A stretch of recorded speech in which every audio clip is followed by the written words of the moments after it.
What would you do if your entire world, built on trust and shared dreams, shattered into a million irreparable pieces with a single, hushed confession from a stranger? I never thought I would be standing in my dimly lit living room at 2 a.m.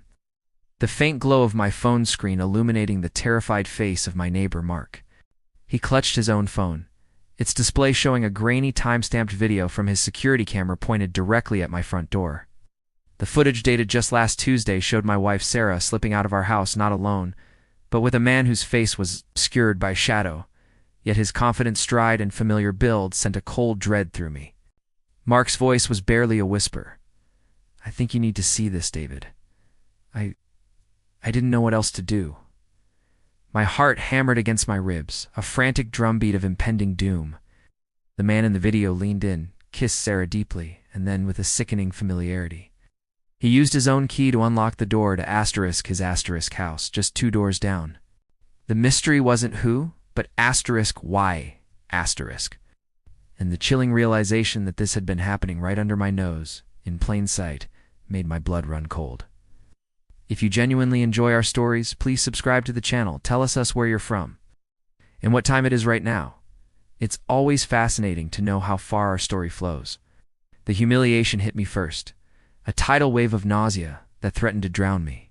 Sarah, my wife of 10 years, the woman I had built a life with in our quiet suburban home on Elm Street in Dallas, Texas, had been cheating on me.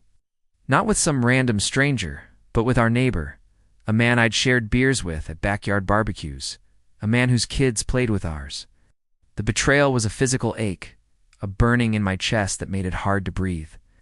I felt like a fool, a cuckold, the last to know, and a cruel joke played out in front of our entire cul-de-sac. Over the next few weeks, I started noticing things. Sarah's phone, once left carelessly on the counter, was now always with her, face down. She'd disappear for errands that stretched for hours, turning with vague explanations and a faint, unfamiliar scent on her clothes. Her once warm and affectionate demeanor had turned distant, almost clinical. She'd snap at me for minor things, her eyes holding a coldness I'd never seen before. I remembered a receipt for a fancy dinner at the steakhouse downtown, a place we hadn't been to in months, tucked away in her purse. A late-night text notification, quickly dismissed, but not before I caught a glimpse of a heart emoji. The pieces, once scattered and meaningless, were now clicking into place with terrifying precision. Sarah became a master of manipulation. She'd gaslight me when I questioned her, twisting my concerns into accusations of insecurity. "You're imagining things, David. You're just stressed from work." Her voice, once a comfort, now dripped with condescension.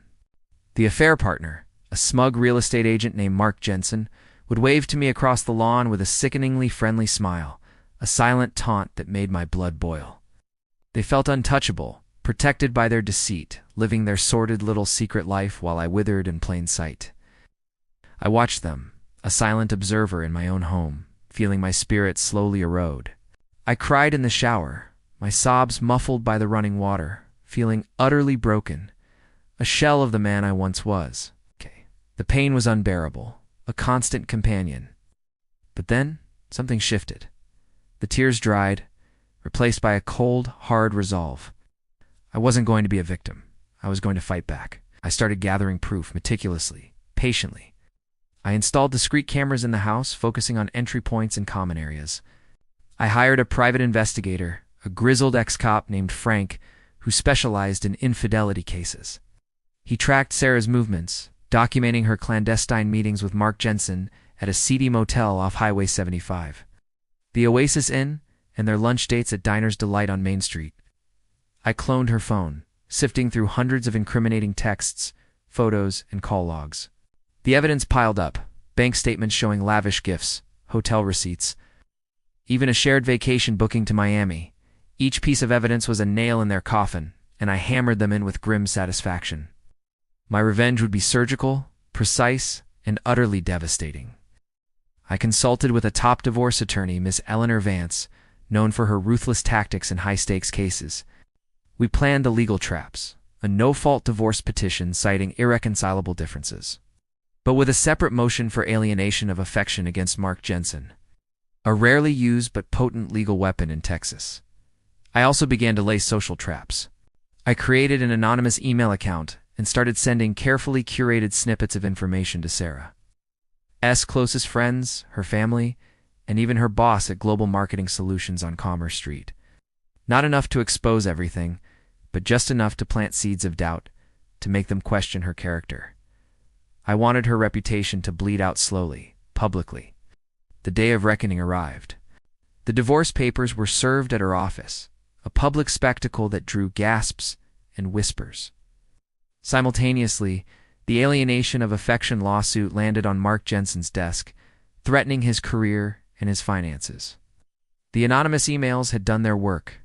Sarah's friends started distancing themselves, her family's calls became less frequent, and her boss called her into a closed-door meeting. The public exposure was brutal. The details of her affair, once a closely guarded secret, became the talk of Dallas. Her carefully constructed facade of respectability crumbled, revealing the deceitful woman beneath. Sarah was completely ruined.